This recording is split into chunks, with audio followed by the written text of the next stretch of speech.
9 signs that reveal hidden pain. Let's get right into it. Not all pain shows on the surface. Some people cry, others just smile and act like everything's okay. This is called emotional suppression, basically. Your brain hiding what it really feels to avoid getting hurt or judged. Pain doesn't just disappear, it sneaks out in little ways, like the way someone talks, moves, or reacts. In this video, we're going to look at 9 signs that someone is hurting inside, subtle hints that show the silent struggles people deal with every day. Number 1. Forced smiles and the I'm fine syndrome. A genuine smile involves the muscles around the eyes, what scientists call a Duchenne smile. But when someone's smile doesn't reach their eyes, when their laughter feels strained or empty, that's often a clue to emotional suppression. People who constantly say I'm fine or don't worry about me have often learned that showing sadness leads to rejection or judgment. From a neurological standpoint, the brain develops a conditioned response. Every time pain tries to surface, the prefrontal cortex inhibits it to maintain a sense of safety. Over time, smiling becomes a survival mechanism, a mask worn to maintain social harmony and to protect one's vulnerability. They're not lying when they smile. They're coping. Behind that practiced I'm fine, there's often quiet loneliness, mild depression, or emotional fatigue that words can't express. Number 2. Avoiding eye contact.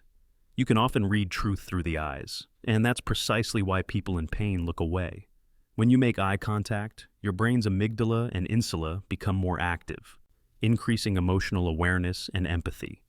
But for someone carrying guilt, shame, or unresolved trauma, that activation feels overwhelming. Their nervous system interprets it as threat rather than connection. So they avoid your gaze, especially when the topic becomes personal. This isn't rudeness, it's protection.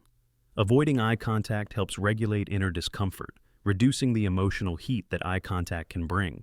It's the brain saying, I can't let you see too much, it's not safe. In many cases, this behavior is linked to broken trust, or experiences where being seen emotionally once led to pain. Their avoidance is a learned defense, not a lack of care. Number 3. Sudden emotional outbursts. When someone cries out of nowhere or becomes irritated over something small, it's rarely just about the moment. It's usually the result of long-term emotional accumulation, pain that was never processed, only postponed. In neuroscience, this connects to the sympathetic nervous system, the part of your body responsible for the fight or flight response. When emotional stress persists, this system remains overactivated, keeping cortisol and adrenaline high. Eventually, even a small trigger, a tone of voice, a minor inconvenience can break the fragile balance. These outbursts are not weakness, they're release mechanisms. Your body is discharging the energy of suppressed emotion that your mind refused to acknowledge. Psychologists often call this a spillover effect. When your internal emotional container is full, the smallest drop causes it to overflow.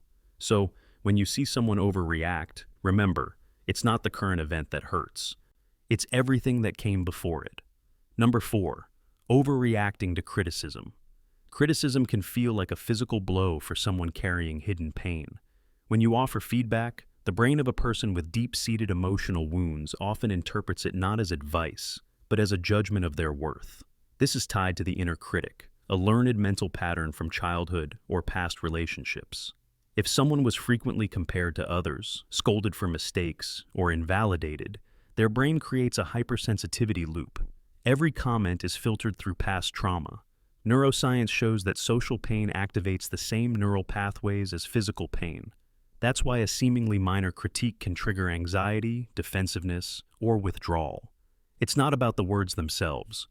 It's about the layers of unresolved emotional experiences the person carries.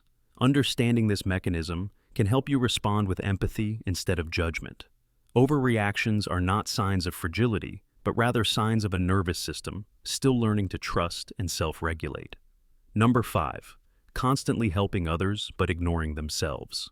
Some people give endlessly. They listen, fix problems, and prioritize others' needs while neglecting their own.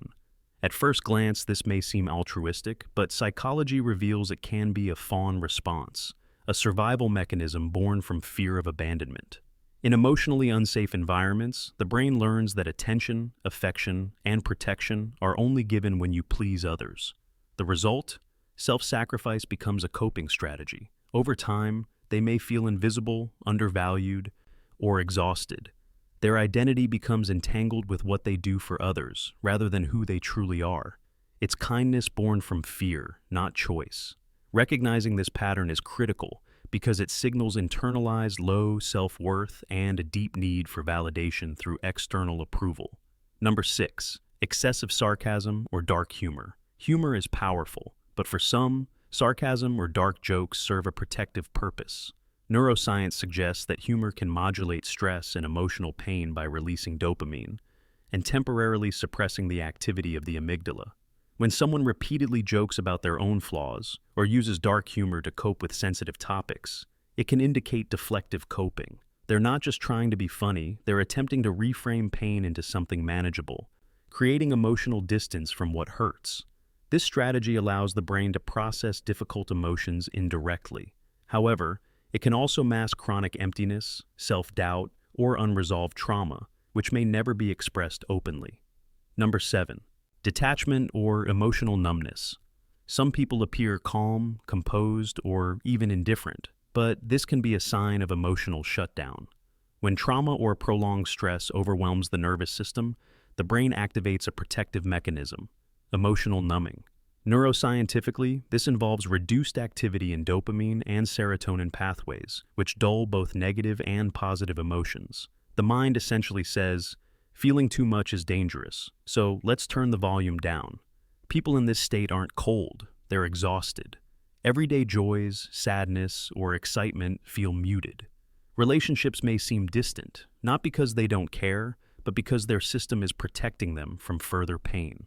Recognizing numbness as a defense mechanism, rather than apathy, helps us understand the depth of what someone may be experiencing internally.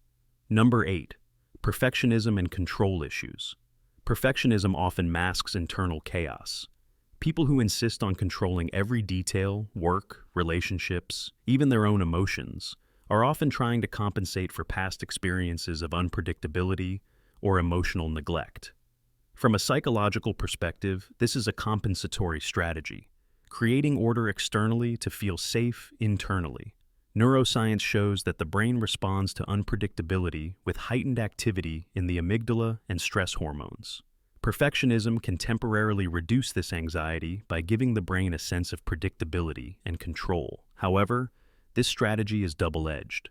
The more someone tries to control their environment, the more pressure they feel, which can reinforce anxiety and feelings of inadequacy. Understanding perfectionism in this way highlights it as a signal of hidden emotional pain, not just a personality quirk. Number 9. Withdrawal after social interaction. Some people withdraw after socializing, even if they enjoy the interaction. This is often a recovery mechanism.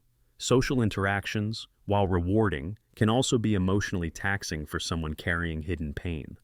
The sympathetic nervous system, responsible for the body's fight or flight response, can remain activated, creating a need for solitude to recalibrate.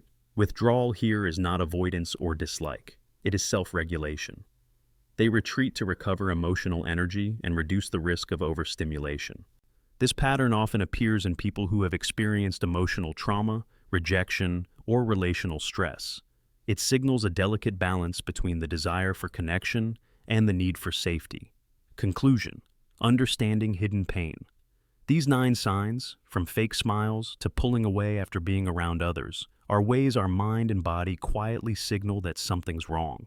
Noticing these signs isn't about judging anyone. It's about empathy and understanding. Seeing them in yourself or someone else can be the first step toward healing. When we show compassion, hidden pain can finally come out safely, letting the mind and body rest and recover. That's all for today.